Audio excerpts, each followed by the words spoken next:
Ndërsa Shtetet e Bashkuara shtyn për një forcë ndërkombëtare të stabilizimit që të vendoset në Gaza, pak vëmendje është kushtuar qendrës së koordinimit civil ushtarak, që u krijua për të monitoruar anëpushimin, por që anon rënd drejt mbrojtjes së interesave izraelite në marrëveshjen e anëpushimit.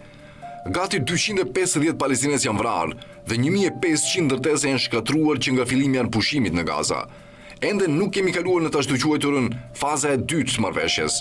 Se përket ndihmave që hynë në rripin e Gazës, për javët e para, izraelitët lejuan vetëm mesatarisht 90 kamion të hynin në territor në ditë, pavarësisht se ishin të pajtuar për 400 gjatë 5 ditëve të para, pasi cilave thuajse të paktën 600 do të lejoheshin çdo ditë.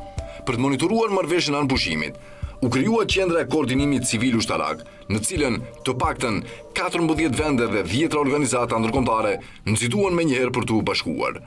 Me zbatimin e anëpushimit, ajo që u njoftua publikisht ishte e paqartë dhe e bëri planin për 20 pikash të paraqitur nga presidenti amerikan Donald Trump të vështirë për të kuptuar plotësisht.